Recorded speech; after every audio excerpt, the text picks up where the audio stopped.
경제 현안을 보다 쉽게 풀어보는 경제 읽기 시간입니다. 오늘도 다양한 경제 이슈들 김광석 한양대학교 겸임교수와 함께 짚어보겠습니다. 어서 오세요. 오십시오. 네, 안녕하세요. 네, 안녕하십니까. 자, 오늘은 먼저 삼성전자의 노조 파업과 관련한 이야기로 시작을 해보도록 하겠습니다. 네. 창사 55년 만에 이제 삼성전자 노조가 파업을 선언을 했습니다. 먼저 그 배경부터 좀 짚어보도록 할까요? 일단 노조 측의 입장과 사측의 입장이 만나기 어려우니까 예. 그것을 이제 대응하기 위해서 노조 측에서는 파업이라는 선택을 하는 거라고 해석해 볼 수 있겠는데요. 기본적으로 노사 갈등이 야기되는 그 주된 배경은 늘상 임금입니다. 예. 당연히 노측에서는 임금을 올려달라. 요구사항은 한 6.5% 임금을 올려달라라는 요구고요. 사측 입장에서는 23년 삼성전자도 굉장히 어려웠거든요. 적자였거든요. 예. 그런 상황에 이제 조금 회복되는데 임금을 올려주긴 좀 부담스럽다. 그러니까 노사 간의 어떤 요구사항이 일치하기 어렵기 때문에 그것에 대한 대응으로서 파업으로 전개되고 있다. 이렇게 해석해 볼 수 있겠습니다.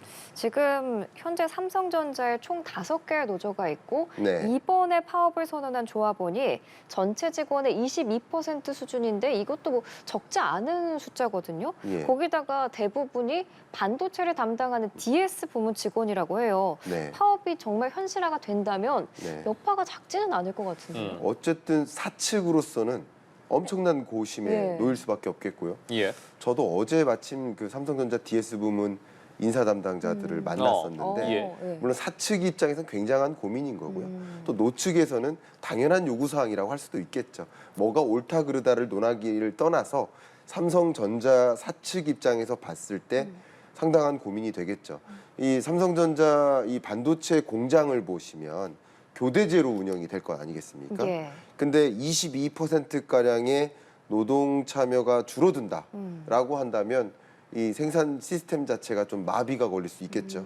그러니까 지금 22% 대략 28,400명가량이 6월 7일부터 예를 들어 파업에 들어갈 텐데 파업에 들어가기 전에 또 갖고 있는 여러 연차를 예. 일괄적으로 다 소진하겠다. 그런 방식으로. 그렇죠. 그래서 이런 어쩌면 노측 입장에서는 그런 식으로 우리가 단행할 테니 우리의 요구사항을 들어달라는 노측의 압박이라고 볼 수 있겠죠. 네. 그럼 현재로서는 총파업 가능성은 어느 정도라고 보세요? 총파업으로 전개되진 않을 거라고 좀 생각을 합니다. 그 안에 파업이 시작되기 전에 노사 간에 뭔가 합의점에 도달하는 일이 있지 않을까 하는 것을 기대해 보고요. 보통 노사 간의 합의 절차는 노측의 요구와 사측의 요구가 좀 차이가 있을 텐데 차이를 상호 간에 조금씩 좁혀나가면서 결정을 하는 것이니까 노측에서 우리 1~2% 정도 임금 인상하는 거 이거는 우리가 충족할 만한 것 아니다. 우리가 만족할 만한 수준으로 임금을 좀 올려달라라는 그 노측의 요구사항이 어느 정도 받아들여지면서 실제 파업으로는 전개되지 않을 수 있지 않을까 하는 기대를 좀 해보겠습니다. 예, 어쨌든 총파업까지 이어질지에 대해서는 지켜봐야 하는 상황인 것 같고 그렇습니다. 말씀해 주신 것처럼 양측의 입장이 다르긴 하지만 네. 구체적인 내용을 잘 살펴봐야겠지만 네. 어쨌든 파업 선언의 원인 중에 하나가 임금 협상에 관한 부분이다 보니까 좀 제3자의 입장에서 바라봤을 때 이게 사회적 공감대를 얻을 수 있냐 없냐에 대해서도 이야기가 많이 나오고 있는 상황이거든요. 네.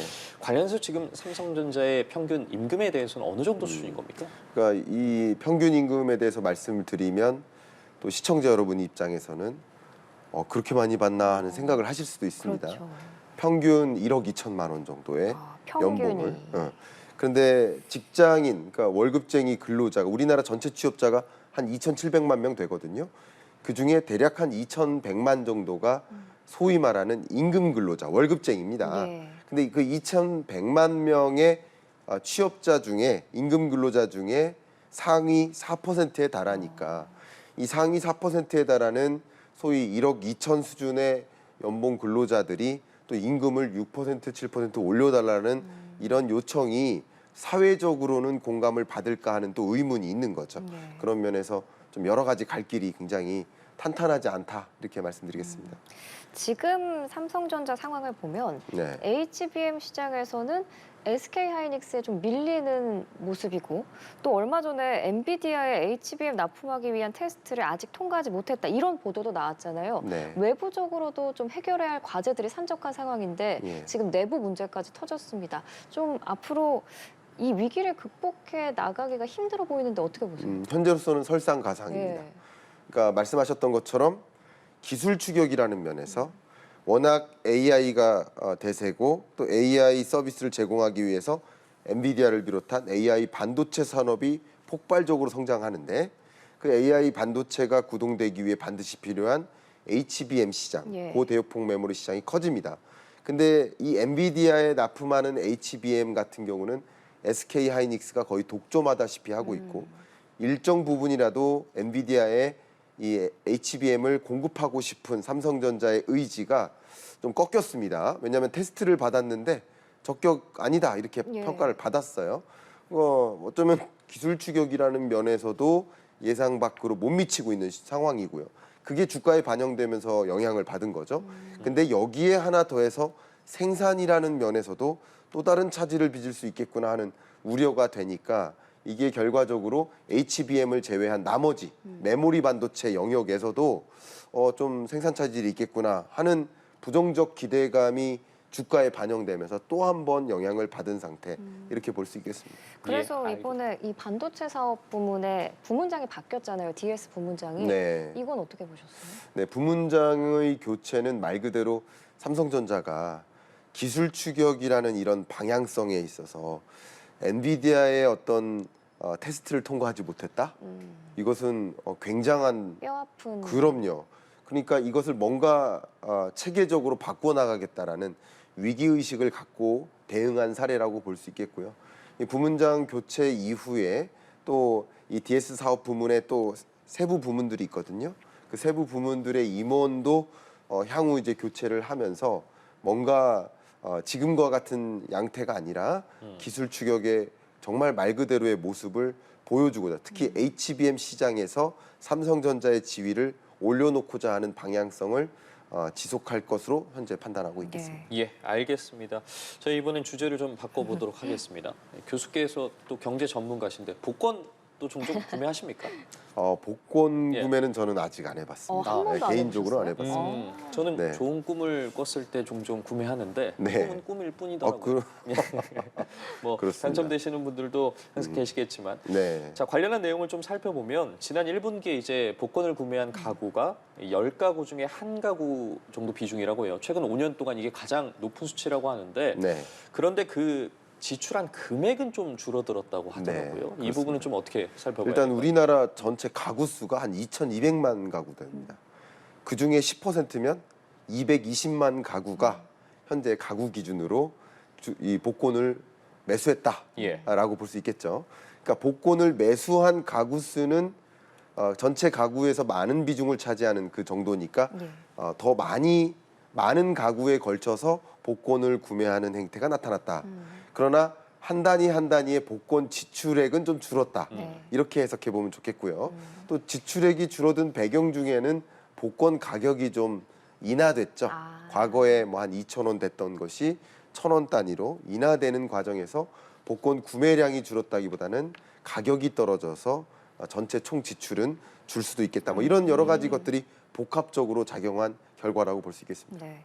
뭐 사실 살면서 복권이 당첨될 확률이 높진 않잖아요. 거의 없다고 볼 수 있잖아요. 네. 그런데도 지금 사는 사람들은 늘었어요. 그렇습니다. 그러면은 그만큼 뭐 삶이 좀 팍팍해졌다고 볼 수도 있을 것 같고 네. 일확천금을 노리는 사람들이 는 것 같은데 최근에 정부가 로또 당첨금 증액에 대해 들여다보고 있네요. 이건 어떤 내용이에요? 네, 맞는 말씀입니다. 정말 이 소득의 증가 속도가 자산 가치의 증가 속도보다 느리기 때문에 예.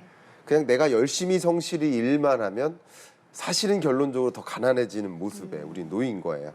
그러니까 뭔가 다른 방법을 고민하는데 그래서 복권의 가능성, 일말의 가능성을 가지고 또 복권 투자, 구매로 이어지는 거라고 좀 볼 수 있겠고요.